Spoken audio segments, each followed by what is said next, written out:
This is a Fox News alert. The House approving a Republican-backed bill that would delay IRS regulation of political activity by tax-exempt groups. Democrats insist all the bill does is keep the IRS targeting scandal alive, and the Democrats once again calling the IRS targeting a phony scandal, and they are pointing fingers right at Fox News. We have all heard the outrage and the innuendo from my Republican colleagues and their chief mouthpiece, Fox News. Political theater crafted to make the producers at Fox Television happy. This is not a political issue. This is not about an R or a D. This is about a we. Here comes the IRS trying to shut down, use the heavy hammer of their power to try to shut down political speech. Silencing your critics is commonplace in authoritarian countries. Mr. Speaker, for goodness sakes, this isn't about the First Amendment. Everyone's in favor of the First Amendment. This is about allowing secret money in campaigns. Whenever someone in Washington tells you, don't worry, it's not really about free speech, trust me, it is. It's a cowardly act to silence people via backroom regulations. They try to look populist by creating false and fake scandals. House Majority Whip Kevin McCarthy joins us. Nice to see you, sir. Nice to be here. Okay, so a lot of controversy over this 501c4 IRS proposal. Explain what this is. Well, what it is the IRS is now, knowing the investigations that they've done, are going after 501c4s. And they're saying they can't do GOTV, voter registration, or candidate forums. And what's so ironic here, if you look at 501c3s, they're allowed to do it all. These are tax deductible. Here are the unions. They're all allowed to do it all. This is the president and administration trying to stifle the voices. And this isn't about just Republicans opposed to this. ACLU is opposed to this. And also the Sierra Club. Because this is what the new proposal would be. Stifle the 501c4s. What's the difference between a 501c4 and a 501c3? This is tax deductible. These are your charitable. These are Sierra Club. These are your volunteer firefighters. These are the individual groups going it through. And you know what? The comment period ends tomorrow. They've gotten 69,000 comments on this. Sierra Club opposed, ACLU. Keystone only got 7,000 comments. They've never had these many comments, and mostly all opposed. All right, now, what the Republicans say is that it's designed to sort of shut down the Tea Party groups, but it applies equally to liberal groups and conservative and Tea Party groups, right? I don't care who it goes after. It's wrong. It's government trying to shut your voice down. But why, Remember what the First Amendment says. But why would the administration want to shut down groups that they may think are favorable to them? Well, they're shutting down more of the groups that they think are unfavorable because the unions are not shut down. Remember, they're allowed to do the same thing. These are the other ones. And what they're doing here is they're saying they want to move forward. We're saying, no, postpone it a year.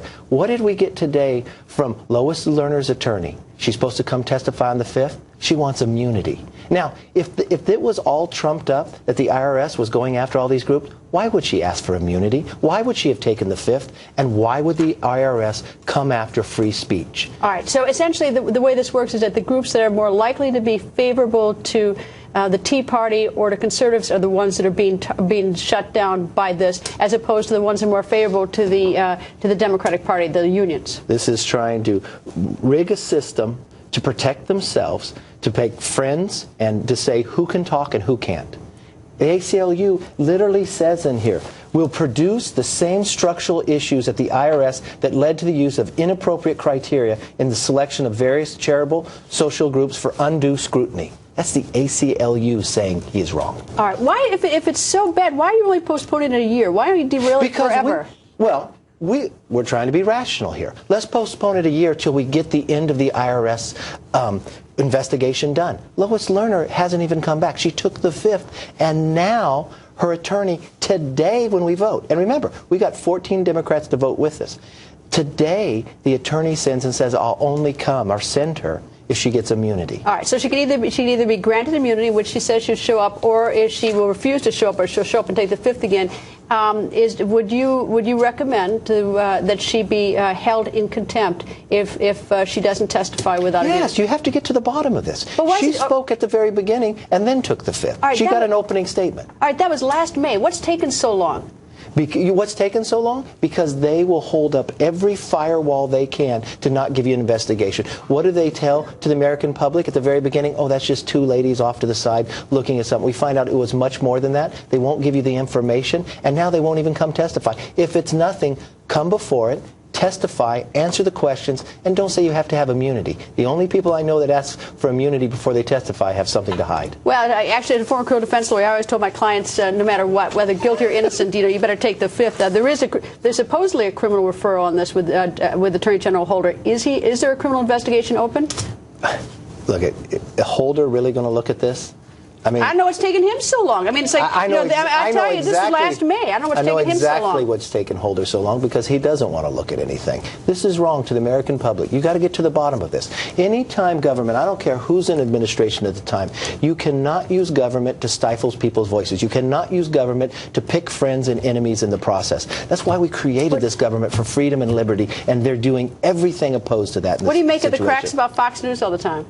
Well, I think, you know what, they always say your enemies really tell whether you fight or not, and that's I'd use it as a badge of honor. Congressman, thank you. Always nice to see you, sir. Thanks for having me. Now, to someone who knows the inner workings of the IRS very well, former IRS Commissioner Mark Everson joins us. Good evening, sir. Good evening, Greta.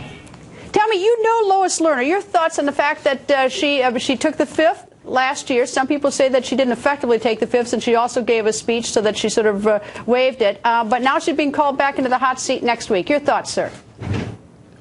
First of all, I think it's fine that she took the fifth. When the Speaker of the House says, I'm looking for who's going to go to jail, and as you indicate, the Attorney General of the United States says, I'm opening a criminal investigation, that's serious stuff. So I would have taken the fifth if I was at the center of this, but I would not have done what she did, which was make the statement professing innocence and making a few statements and then going on. She should have just sat there and quietly took the fifth, as you indicated, is very common. And the way to get at this is to grant the immunity. If you go back to the equally, perhaps more serious crises of Watergate and Iran-Contra, that's what happened. In certain instances, it makes it tougher for justice to prosecute, but there's a way to solve this and get to the bottom of it, and that should certainly happen, Greta. We need to get this fully aired, and people need to understand what happened here. Here's the problem with immunity. If they grant her immunity, is that she does seem to be at the center of this, and it's reasonable to be suspicious of her as being the top dog in this, and you never give immunity to the one who is ultimately the most responsible. That's the problem. That's why you give the immunity to the fringe people. Right, except I would suggest that in this instance, I think what really concerns the Republicans the most, and all Americans, is did this reach from Lois into other parts of the service or other parts of the Treasury or the White House? So I think that still respects the protocol that you're speaking of, and I think it's absolutely necessary in order to get this fully aired. And I would like to hear from Lois. As you indicated, I worked with her.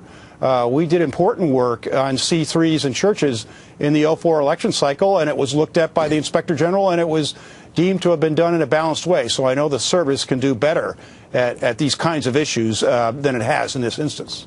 Well, it seems that they obviously knew something was awry, because they had that sort of fancy footwork where they had a question posted in the audience to be asked about. So, I mean, it seems like there's something. I mean, it does seem very suspicious here, and the fact that the particular groups they all fall into one category generally who are targeted, which are Tea Party. So it's reasonable to be suspicious of Lois Lerner as well as anyone who's working with her. I can't disagree with you. What's happened here was really quite poor. It's damaged the service and it's damaged the government. There's a cohort of the American people that are really convinced, I don't know how big it is, 5, 10, 15% of the taxpaying public, that the government's out to get them, and that this is not helped, by the way, Greta, with the NSA overreach and that issue, too. It all converges. But let me say this.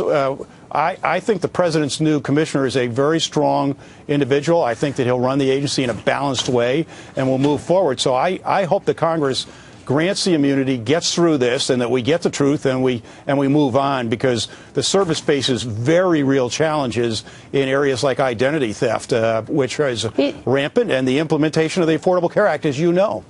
Well, I don't think they even. I suspect they won't even have to go to immunity, because I think that her lawyer did give her bad advice, and I think that she did waive the fifth. So I think she's running smack into the problem. Is that she's either going to have to answer the questions, having waived the fifth, or she's going to face contempt, which could mean incarceration until she does answer it. So she may have deeper problems. But how does this even? I mean, assume that there is this targeting scandal, and obviously I said I'm suspicious. I think that there was. Looking at what I know, is this sort of a? I mean, how many people at the IRS would know about this? Is this sort of like a culture where people sort of looking the other way, knowing that someone may be doing something a little bit not quite right, a little targeting people?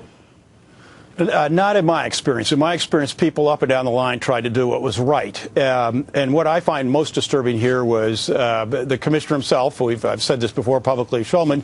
He was getting letters from Orrin Hatch, who's no piker, a very senior member of the Finance Committee, saying, why are you beating up on the C4s? And at the same time, getting letters from Dick Durbin and Chuck Schumer saying you're not beating up enough on the C4s. If that's the case, it behooves you to find out what you're doing, make sure it's being done properly. And as I saw some of the testimony on this at Ways and Means and other places, the obsessive questioning, donor lists, and almost a shakedown, it went way too far. And as you indicate, it seems to have been pretty clearly more targeted towards one side of the political spectrum. It's totally legitimate to look at activities. It's not legitimate to look at policies of the organization. That's what I would suggest. All right, one last thing is that what drives me absolutely nuts is the fact that I think, look, this has been going on since May. The commissioner, I realize he's a new commissioner. There's an acting commissioner when this started, but still the documents, all the information has not been provided to Congress per Congress. What in the world is slowing things down? I realize you're not there anymore, but it looks like feet dragging. I'm not sure that's the case. You've got very exacting standards. They're broad requests, and there are hundreds of thousands of documents that need to be produced, and they need to go through the right screens. Now, I certainly hope, as does everybody, that is done promptly, that we get Lois's testimony behind us, and that the conclusions are reached one way or the other, Greta, so that it's way too important for this agency to be run and respected by the American people as even-handed, and I hope it gets back to that and does so promptly. Commissioner, thank you. Always nice to see you, sir. Nice to see you.